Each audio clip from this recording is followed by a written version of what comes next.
వేదిక పైనున్న గౌరవ ముఖ్యమంత్రి శ్రీ నారా చంద్రబాబు నాయుడు గారికి, బోఫర్స్ కుంభకోణాన్ని బయటికి తీసుకొచ్చిన హిందూ మేనేజింగ్ డైరెక్టర్, ఒకప్పుడు ఎడిటర్గా పనిచేసిన శ్రీ ఎన్ రామ్ గారికి, రాజస్థాన్ పత్రిక చీఫ్ ఎడిటర్ ఓనర్ అయిన శ్రీ గులాబ్ కొఠారి గారికి, చిత్ర పరిశ్రమ అతిరథ మహారథులందరికీ, శ్రీ రామోజీరావు గారి కుటుంబ సభ్యులు, వారి అబ్బాయి శ్రీ సుమన్ గారికి, శ్రీమతి శైలజా కిరణ్ గారికి, శ్రీమతి విజయేశ్వరి గారికి, రామోజీరావు గారి మనవలకి మనమనాలకి ప్రత్యేకించిన హృదయపూర్వక నమస్కారాలు. ముఖ్యంగా ఆయనతో పాటు వెన్నంటే ఉన్న ఆయన ఈనాడు పత్రికా కుటుంబానికి, జర్నలిస్ట్ కుటుంబానికి, వారందరికీ కూడా నా ప్రత్యేక హృదయపూర్వక నమస్కారం. రామోజీరావు గారి గురించి అందరూ చెప్పిన దానికంటే కూడా నా పర్స్పెక్టివ్లో, నా అనుభవంలో నేను చూసిన రామోజీరావు గారిని మీ కొద్ది సంఘటనలు పంచుకుంటాను.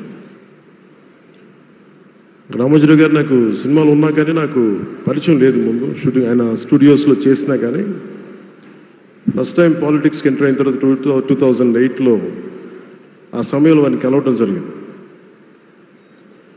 ఆయన మాట్లాడిన విధానం చాలా నిక్కచ్చిగా, ప్రజల పక్షపాతాన్ని.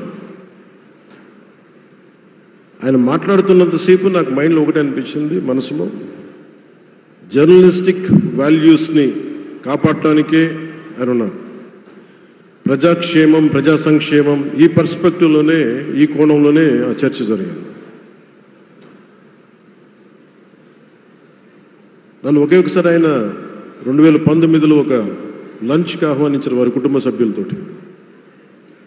ఆ రోజు ఆయన మాట్లాడింది దేశ పరిస్థితులు, ముఖ్యంగా పత్రికా స్వేచ్ఛ గురించి, పత్రికా రంగం ఎంత కీలకమైంది. ఆయన ఎప్పుడూ కాంప్రమైజ్ అవ్వలేదు. ఒక విషయం చెప్పాలి అంటే అది తనకు తెలిసిన వారు అవ్వచ్చు, తన సన్నిహితులు అవ్వచ్చు, స్నేహితులు అవ్వచ్చు, కుటుంబ సభ్యులు అవ్వచ్చు, జనం కోసం వచ్చేటప్పటికి నిష్పక్షపాతంగా, చాలా నిర్దాక్షిణ్యంగా ఉంటుంది ఆయన ఆలోచన పరిధి. అదే ఆయన ఈనాడు పేపర్లో రిఫ్లెక్ట్ అవుతుంది. నేను చాలాసార్లు అనుకునేవాడిని, ఒక వ్యక్తికి ఇంత, ఆయన ఆ రోజు లంచ్ తర్వాత కూర్చున్నప్పుడు ఆయన మాట్లాడుతుంటే ఆయన వేదనని నేను చూశాను. ఆయన నలిగిపోతున్నారు. నిజంగా పత్రికా స్వేచ్ఛ ఎంత అవసరం దేశానికి, ప్రజాస్వామ్యానికి ఎంత కీలకమైంది, అది ఆయన చెప్తుంటే ఆయన ఆవేదన నాకు అర్థమైంది. అలాంటి వ్యక్తి మీద ఎన్ని రకాల ఇబ్బందులు పెట్టారో మనందరికీ తెలుసు. ఒక పేపర్ ఒకటే నడపటం చాలా కష్టసాధ్యమైంది. కానీ దాంతోపాటు ఆయనకి నష్టపోవడానికి, జనరల్గా అలాంటి విలువలు, కమిట్మెంట్ ఉన్నవాళ్ళు మిగతా వ్యాపారాలు అంటే ఆయన్ని అన్ని రకాలుగా దాడులు చేయడానికి చాలా తేలిక. అలాంటి దాడుల్ని తట్టుకుంటూ యాజ్ అ జర్నలిస్ట్ ఆయన అన్కాంప్రమైజింగ్ యాటిట్యూడ్, అన్కాంప్రమైజింగ్ వాలర్, అవన్నీ ఆయన్ని నాకు చూస్తే చాలా చాలా ఆనందం వేసింది. ఆయన ఒకటే చెప్పారు నాకు, your upcoming political leader, I wish you all the best. నీ జీవితంలో నువ్వు కాంప్రమైజ్ అవ్వకు, what ever you believe in, నువ్వు ఏదైతే నమ్ముతావో దాన్ని త్రికరణ శుద్ధిగా చేయని చెప్పి ఆయన చెప్పింది నేను ఈ రోజుకి మర్చిపోలేను. అలాంటి మహానుభావుడు సంస్మరణ సభకి నేను ఈరోజు ఇక్కడికి రావటం ఆంధ్రప్రదేశ్ ప్రభుత్వం భాగంగా నాకు నిజంగా చాలా ఆనందంగా ఉంది. రైట్ టు ఇన్ఫర్మేషన్ యాక్ట్ దారిలో చూస్తూ ఉంటుంది దాకా ఎగ్జిబిషన్లో 2008 రైట్ టు ఇన్ఫర్మేషన్ యాక్ట్లో ప్రజలకు ప్రతిదీ తెలియాలి, ప్రభుత్వంలో ఏం జరుగుతుంది, ప్రభుత్వం ఏం తీరుతలు ఎలా ఉందని. దానికోసం ఆయన అందరినీ కలిపి ఆంధ్రప్రదేశ్లో, ప్రత్యేకించి ఉమ్మడి ఆంధ్రప్రదేశ్లో ఆయన ఒక ఉద్యమకర్తగా కూడా వ్యవహరించారు. ఒక ఆర్టీఐ లాంటి థాట్ ప్రాసెస్ ఉండాలి అంటే ఒకటే ఉంటుంది, ఇది ఏమి జరిగినా ప్రజలకి తెలియాలి. ప్రభుత్వంలో ఉన్న రాజకీయ వ్యవస్థ ఏమి చేసినా ప్రజలకి తెలియాలి, వారికి అండగా ఉండాలని చెప్పి ఆయన చేసిన ఈ యజ్ఞం చాలా జటిలమైంది, చాలా కష్టమైంది. పత్రికా రంగంలో విస్తరించిందే కాకుండా సినిమా నిర్మాణ రంగంలో కానీ, స్టూడియోస్ కానీ, హోటలియర్గా కానీ ఇవన్నీ చాలా చేసి ఉండొచ్చు. కానీ ఆయన క్రక్స్ ఆఫ్ రామోజీరావు గారిది మోస్ట్ ఇన్స్పిరేషనల్ జర్నలిస్ట్. ఇందాక కొల్లూరు పార్థసారథి గారు చెప్పిన, ఇందాక అమరావతి నుంచి నాయ ఎమ్మెల్యే గారు మాట్లాడినా కానీ, పార్థసారథి గారు చెప్పినా కానీ ఆయనకి ఖచ్చితంగా ఒక విగ్రహం పెట్టాలని. ఎందుకంటే జర్నలిస్ట్ విలువల్ని కాపాడి ఆయన ఎందుకు ఇన్స్పిరేషన్ అంటే ఎన్ని కష్ట నష్టాలు వచ్చినా, ఒక జర్నలిస్ట్గా ఉండటం వేరు, ఒక పత్రికాధిపతిగా ఉండి అన్ని ఒడిదుడుకులు ఎదుర్కొని ఆయన కుటుంబాన్నంతా బెదిరించినా కానీ ఏమి చేసినా కానీ జనరల్గా కుటుంబ సభ్యులు కష్టం వస్తే నలిగిపోతాం. కానీ అది కూడా దాటుకొని నేను నా జర్నలిస్ట్ వాల్యూస్ నేను కాంప్రమైజ్ అవను, ఏదైతే జరగనని చెప్పి ఆయన కూర్చోబెట్టి at the cost of his family members also he vent ahead and uphold the journalistic values. వారికి దానికి చాలా చాలా సాహసంగా నాకు చాలా ఆనందం వేసింది. ఆయన ఆఖర్లో ఎలక్షన్ రిజల్ట్స్ వస్తాయి, ఎప్పుడు వస్తాయి వీటన్నిటి అనుకున్న టైంలో నేను ఒకటి అనుకున్నాను, ఆయన ఆరోగ్యం క్షీణిస్తూ ఉంది, బాగుండు, ఆయన ఈ విజయ వార్త వింటారా లేదా అనేది నేను ఒకటి ఆలోచిస్తూ ఉన్నాను.